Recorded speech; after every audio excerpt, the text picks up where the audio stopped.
3. Hello and welcome to another edition of the C Squared Podcast. Your host Curtis, my co-host Aaliyah, and today we are back here with Flight of Icarus from Metal Trenches. I almost was going to start singing the Iron Maiden song and I decided not to. But welcome back.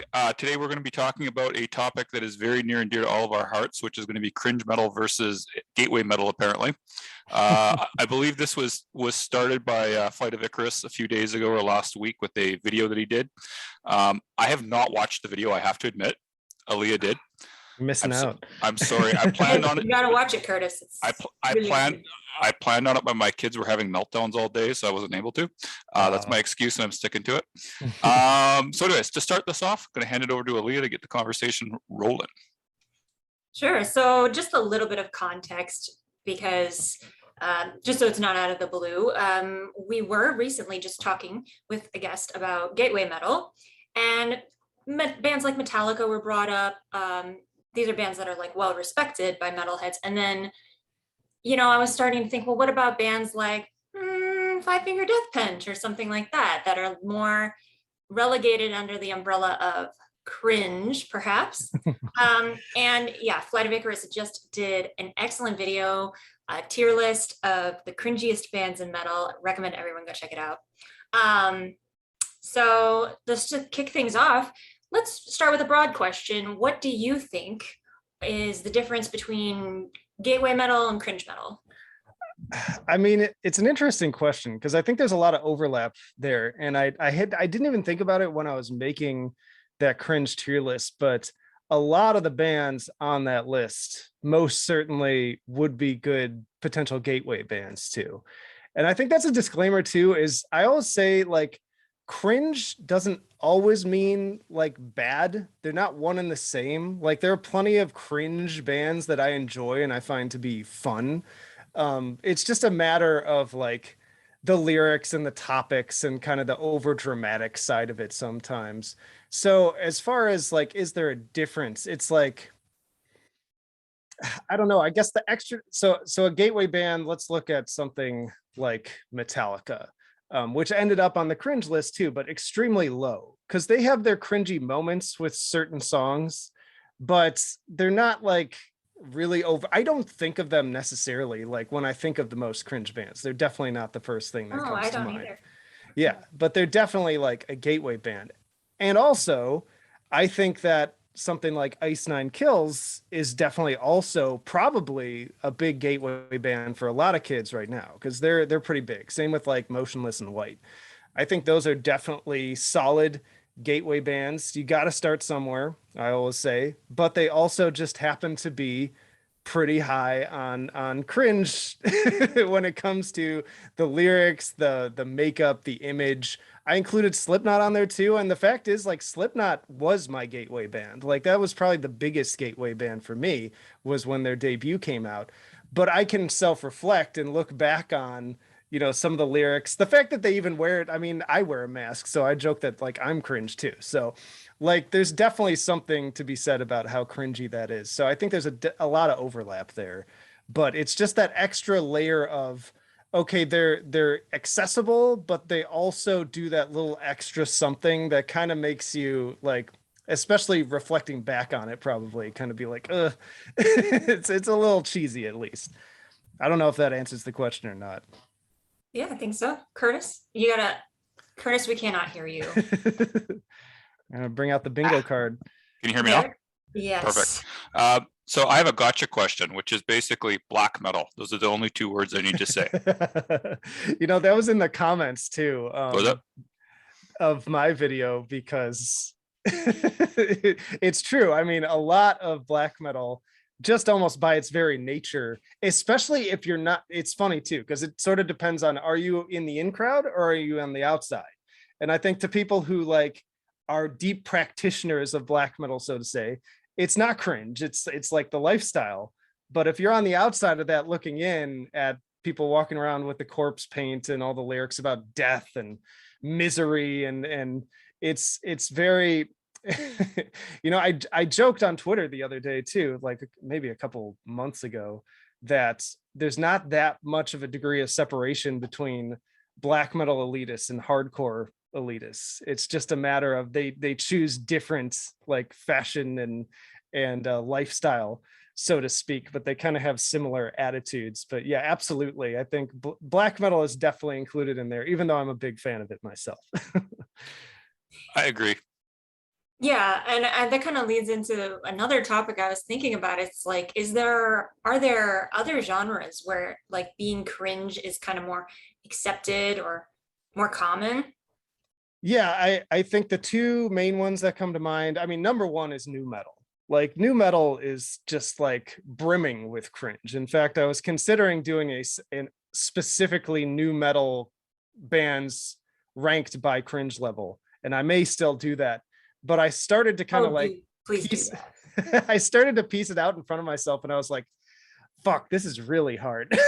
Like this is difficult because there's so much to unpack there.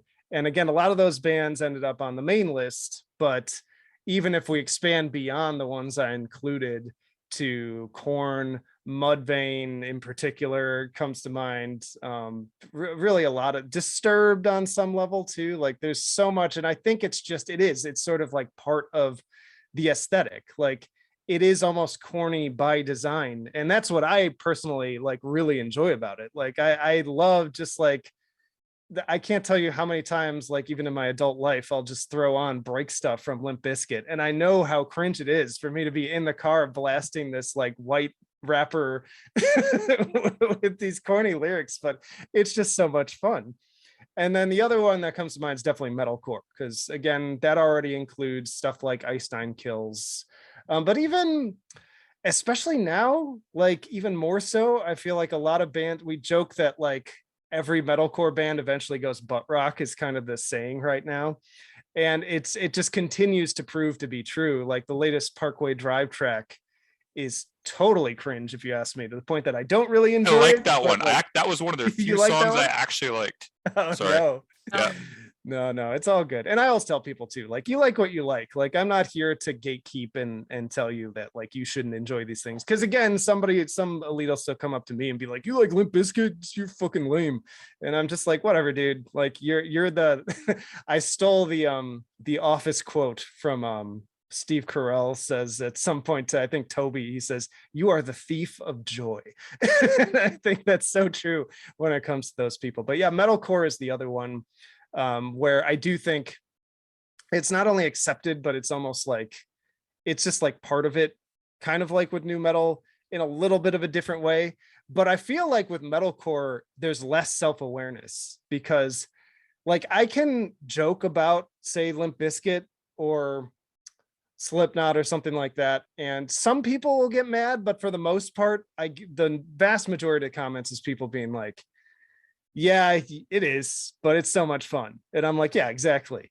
Whereas when I do like a negative review of Motionless in White or Ice Nine Kills, for instance, which I have, I get a lot more just people lacking self-awareness who are just like take it very personally and are just like, "I don't get it. Why is it cringe?" Or they'll just get outright angry and be like, "Dude, you're wrong. This is the best album of the year." And I'm like, okay, dude, you need to like step outside of yourself a little bit at least. Yeah. Well, so, dude, why is this cringe? That comment, like, what if you had to like construct like a Venn diagram of overlapping circles? I love Venn diagrams. What would those be that would overlap to make the pure cringe top tier category? I mean, I don't know if I can Venn diagram it, but like the criteria, the number one for me is the lyrics, really, when it comes down to it. Sure. That's usually the factor that strikes me the most, like in the pit of my being, where I have that moment listening and I'm like, "Oh, that didn't hit right." Like there's just something about that. And because the look is there too. Like you just look at a band like Motionless in White and like there is sort of an instant reaction there. Again, I'm used to it because I grew up on bands that wore masks and jumpsuits and like face paint and all this goofy shit. And so it doesn't really bother me, but that's like, to me, that's more surface level. It's more so when you have a lyric like again, the example I gave, and there were so many on the latest Motionless in White Right. album, but there was one in particular that was like one mutilation under God. And I'm just like that, especially that because that it just reminds me of being a little kid and you'd come up with a line like that. And the thought process very much was like, oh yeah, it's the Pledge of Allegiance, but I'm gonna change this one word.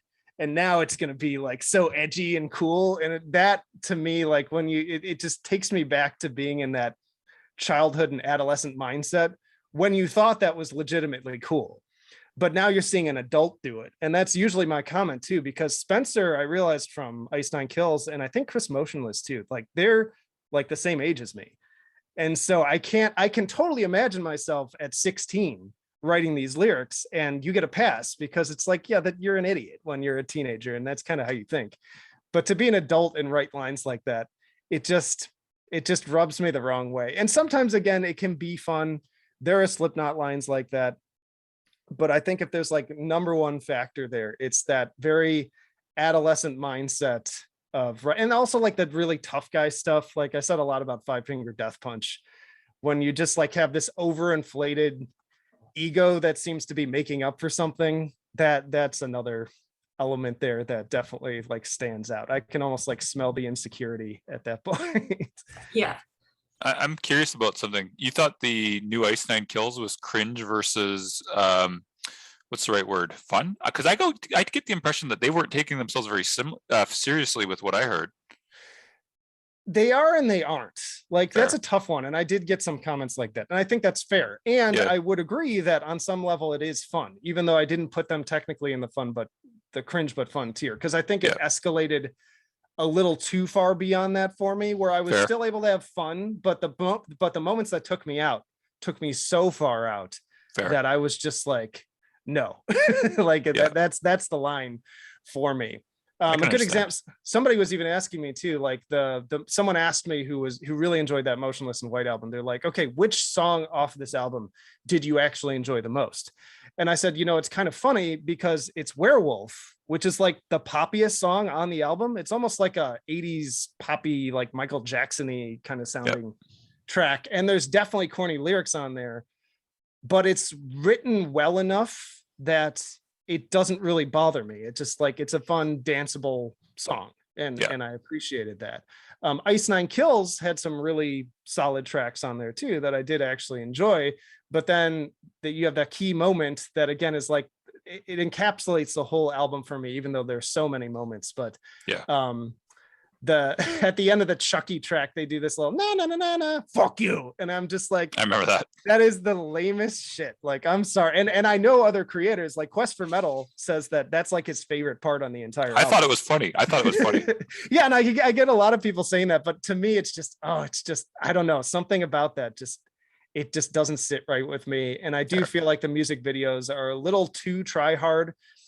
And I'm a big horror fan too. So I even said in my review, like on paper, Ice Nine Kills should be everything that I love, because I love horror movies, especially B movies. I love kind of like taking the piss out of like corny elements of horror movies.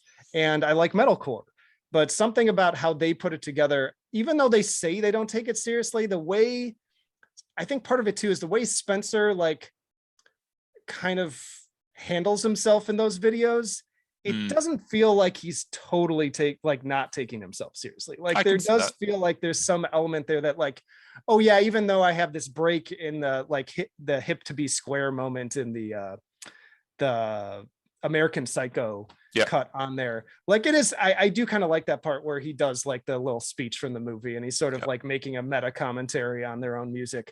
But throughout the rest of the video, he's still kind of like flexing and posing and like kind of like, I don't know, it's a weird balance where I'm just like, I'm never sure. And I'm like, I think you're taking yourself a little bit more seriously maybe than what you're saying, but I could totally be wrong. I don't know. Could be. Yeah, I don't know. One other thing I wanted to comment on, Aaliyah, if I may.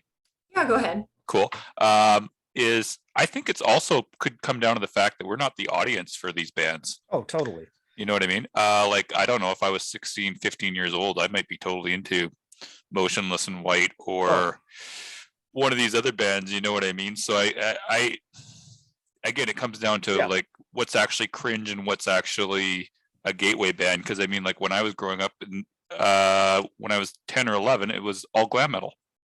That's cheesy. Oh, totally. Yeah, It's that's fair cheesy. too. It's cheesy, but I got into it that way.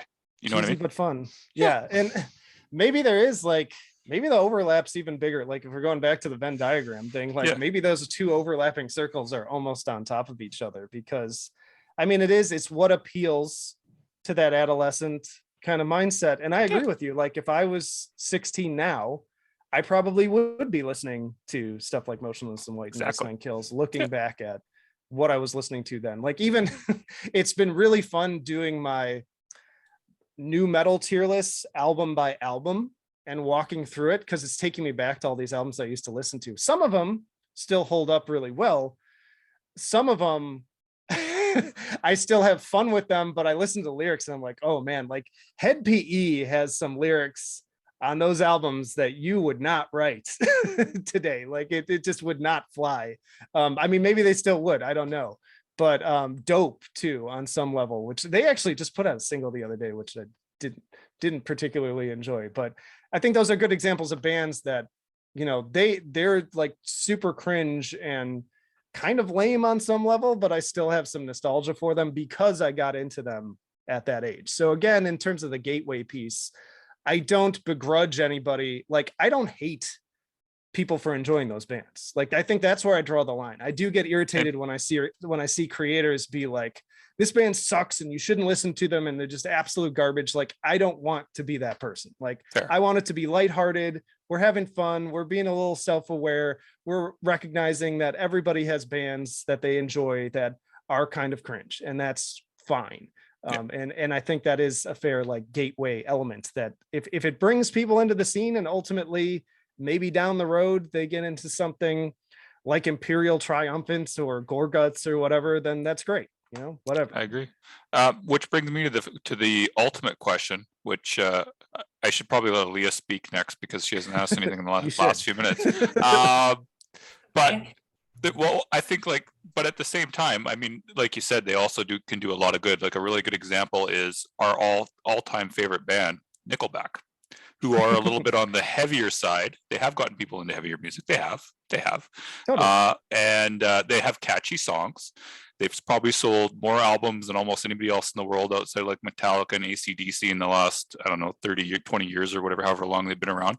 But everybody calls them cringe and everybody hates them.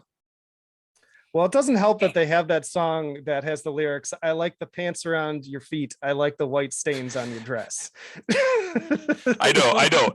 But they're cringe though, but they are good as a gateway band, I guess is what I'm trying to say. Oh, totally. Yeah. Again, they can be one and the same. And I am also, I'm the pillar, I always say, of like, just because a band even has like cancelable lyrics, like I'm anti-cancel anybody. I'm like, you can write whatever you want. It's art. You don't have to like it. You don't have to hate it, you know, it's whatever, but that definitely factors in. And I think about it more now than I did back then, that's for sure. But that line in particular, I remember when I heard that on the radio the first time when I was like 16, 17. And even then I was like, holy shit, like there's no chill to this song. Anyways, Aaliyah, you go ahead. No, I mean, I'm kind of thinking they got similar lines as you guys, like, the what we find cringe now is what the teenagers are kind of attracted to because they're teenagers. And like I think about the fact that I got so into Evanescence, that little sad girl, like emo music, and I'm like, listen, and I think it does kind of hold up pretty well still, but there is that element of like emo, like immaturity to it that it's not the same place I'm at now as an adult.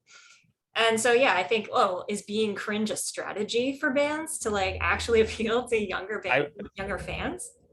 I do wonder that sometimes, because it does work. Like you look at some of the most high selling, most successful bands right now.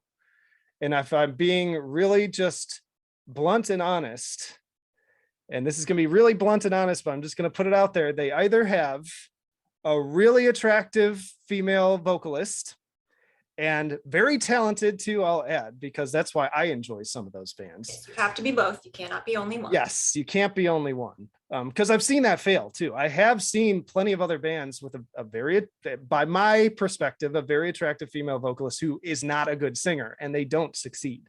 So you either need that, or the other ones are, again, like Ice Nine Kills, Motionless in White. Like, these are the big, like, benchmark bands right now. These are the bands that when I put out a video on them too, like, they are the highest performing videos, because people want to hear about it. People want to talk about it. And it kind of takes me back to what I've been saying about Limp Bizkit in a number of videos now, is that I almost feel he's not the first person to do it, but I think that Fred Durst is sort of like the progenitor of this tactic, and shown that it works. Because, like, Fred Durst knows and has always known that he is a very, I say divisive, but mostly just hated, like very significantly hated figure in the scene. And he just knew how to capitalize on that, jump on it, and market it just to the moon, and is still doing it, and is still succeeding at it, despite the band being like, while most of the other bands from that era have long since become completely irrelevant, people still love them some Limp Bizkit. Like, and again, I learned that too when I put out my midnight review when he dropped that album on like Halloween, I think it was. That thing just took off, because I think part of it, and there's a lot of factors there, but one, the diehard fans will always be there, and they'll always watch it, and they'll always support it. But the question is, how do you hook in people who aren't the diehards? And people love to see a good train wreck. And so, and I see that with my channel too. I think I mentioned it on the previous video I was on with you all, that like, when I have a video with a negative slant where it's clear that I'm going to kind of trash on something a little bit, those tend to be the highest performing videos. People love to hear about that stuff. And it's not the best thing in the world, but I think you can capitalize on that. It is a balance though, and you can overdo it, and you can kind of run out of good faith. Like I wonder like how successful, for instance, Five Finger Death Punch still is, because I feel like they've kind of crossed that line to some degree where they don't have enough of that good faith. And also people like are almost, I feel like, tired of hearing the it's kind of like Nickelback too. Like, I think people are probably pretty sick of actually watching content on how Nickelback sucks. Like, they'll joke about it, but I don't think there's like a high demand for that anymore. But yeah, those are my thoughts. I have a theory that almost everybody owns a Nickelback record, and just no one wants to admit it. I'll say I've never owned one, but Bullshit. that very first single, I'm forgetting the name of it, but their first single that was on the radio, You remind me. Yeah, yes, that was kind of a bop, like that. Yeah. that was a good song. Oh yeah, and I don't have a record, but I'm pretty sure that my parents haven't. My wife owns a CD of Silver Side Up, or whatever the fuck it's called. Oh, nice. So Yes. I technically have one. And even though I don't own those records, I own plenty of other records that like are totally just unquestionably would have me kicked out of like certain circles. Like, you know, I'm big on like emo, screamo. My wife and I like to belt out like Dashboard Confessional like while we're driving places. Like, Vindicated is just, I don't care what anyone says, that is a great song. And it will always be a great song. So the message here really is like, you do you, but like also have fun with it and be self-aware about it. Don't get mad if people point out that's kind of lame. Yeah, absolutely. And I mean, that kind of came up, the word self-awareness came up a lot, taking yourself too seriously, and stuff like that came up in our conversation today quite a bit. So as I've mentioned it before, it's the cardinal sin of metal to take yourself too seriously. But yeah, that's definitely, it seems like that's one of the categories, qualifiers for being a cringe versus just maybe just cheesy. Yeah, especially like, and again, like the gatekeepy people that I talked about, like, to me, that's super cringe too. Like when you're that like down in it, where it's just like, this is our this is our society and you can't join it unless you know these bands, or the stereotypical guy who will go up to a girl at a metal show who's wearing a metal t-shirt and be like, name 5 albums from that band. Like, talk about cringe. That's like the top of the the top of the top right there. Like, don't be that guy. Like, just have fun. Like, a community is supposed to be fun. It's not supposed to be work, and it's not supposed to be upsetting at every possible turn. And if you don't like a band, that's great. There are plenty of bands I don't like, but I also acknowledge that other people like those bands, and plenty of bands I like other people don't like, and they don't have to. Yeah, 100%. And I think that's a maturity thing as well. I know, like, when I was in my late teens and 20s, I was way more judgmental of other people's music tastes than I am now. I'd like to think that's an evolution in a positive direction. Yeah, it's part of your journey, right? Because I can relate too. Like, there was a time where I cut off, like, no rap is not cool, I only listen to this, and then I drew the line somewhere else. And then for a while it was like, Metallica's not hard enough, we don't listen to Metallica. Just stupid things like that. And you grow and you learn and you grow out of it. But that's why, again, it kind of bothers me more when I see grown adults doing it. Like, I can understand. I've tried to, like, chill a little bit in the comments too, because I like to kind of, like, take the piss out of people in the comments when they're being assholes. But every now and then I go back and forth with a person a few times, and then I stop and try to picture the person on the other side of the keyboard. I'm like, this could be like a 12-year-old kid that now I, in my 30s, am having a bitter argument with. Like, do I really want to be that guy? Like, now I'm being cringe and maybe a little bit more than that. Yeah. We are just about out of time today, but I think we've covered quite a lot about what cringe is. And if you can, now people can choose whether they want to be cringe or not. And embrace not just the cringe. embrace it. And not just accidentally end up there. Yeah, any final words? Yeah, I'm a guy in his mid-30s wearing a rubber mask and sunglasses on camera for the world to see. Like, just embrace it. Just embrace it. Have fun with it. Don't take yourself too seriously. Life is too short, and there's way too much, like, actual serious, like, a bad stuff going on right now and bad vibes. We don't need to bring it into music where it's supposed to be our escape. Like, this is our time to get together and have a good time and forget about all that stuff, at least for a few minutes. Well said. Thank you so much. Flight of Icarus from Metal Trenches. Go check out his YouTube channel. Check out the cringe bands and all his other videos and tier lists. Super fun content. Thanks so much for coming on again, and everyone listening, until next time, make like a bull and throw those horns up.